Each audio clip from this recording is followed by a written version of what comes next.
When you get called up like you did, how much of an adjustment is it for you still to slide back in there with the Blackhawks, or is it a really easy thing to do at this point of your career? Yeah, I think it's maybe mentality. It's gotten easier as you get older, and you've gone through it a couple times. But I think the biggest thing is obviously you're just playing a different role.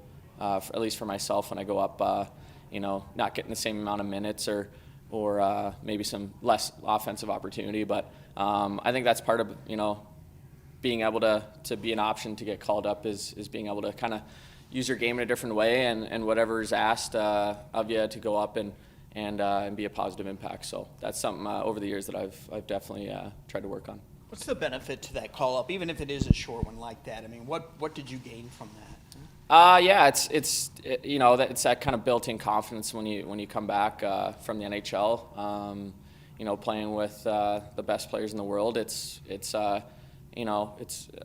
some would say it's a feather in your cap, but I try not to let it really affect the way I play or the person I am. So maybe on the ice more than off the ice, it's kind of that little built-in confidence, I guess.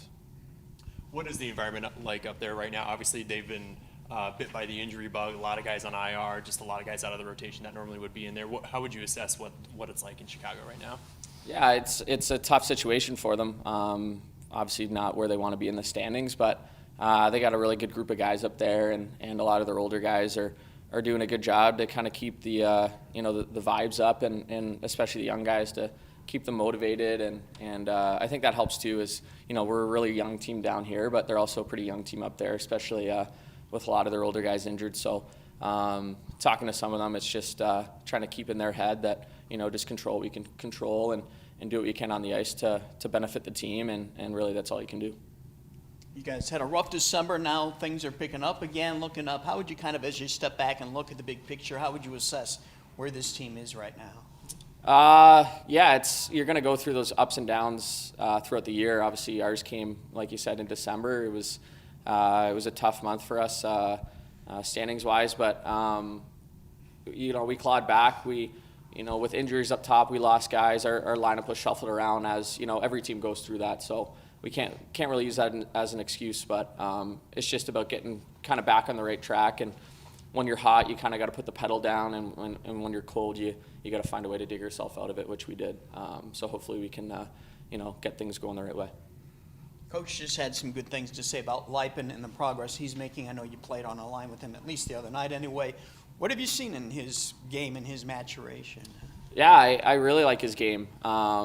He's not the biggest guy. He plays, pretty physical, heavy game for his size, but he does make some really, intelligent plays, and you can tell he's got that offensive instinct. I know he's maybe looked at more of a, defensive guy with his penalty killing and defensive role he takes on, but when the plays are there, he's shown that he can make them, and he's kind of a dog on a bone on the forecheck. It's easy to read off guys that are maybe a little more aggressive than not as aggressive. It's when mistakes happen, if you're playing hard and you're playing aggressive, it's easy to read off those. Mentioned a little bit of the lineup shuffling, but you're getting a lot of contributions from your young guys with Del Mastro, with Allen, with Lipin, and a guy like Weeks, not a rookie, but he's coming up from Indianapolis. What does it mean to you to see that every time there is that change, that it seems like the next man up is someone that's giving a contribution and playing solid hockey? Yeah, it keeps the kind of that internal competition between, obviously we're all vying for the same goal to win games, but when you got guys getting in new roles and new opportunities, it's good to see them take advantage of it and kind of run with it. So, it's like I said, it's a good internal kind of competition between the boys to kind of grab that ice time, and with the way things are going, there's going to be opportunity up top too for guys to get called up. So it's just it's good for guys to get opportunity and take advantage of it. You had the All-Star experience last year. Now Del Mastro's going to get that chance. What's he in for? What's that experience like? Have you chatted with him at all about what to expect? No, I haven't gotten a chance yet, but I know he's looking forward to it. It's a pretty cool experience when you get to go and be with guys around the league who are having really good years, and some of the top guys in the AHL. So I know he's looking forward to it. It's nice, you know, we were in Laval last year, so it was similar weather to here. He's lucky he's getting some sunshine and, you know, maybe work on his tan a bit and that sort of thing. But no, I'm really happy for him.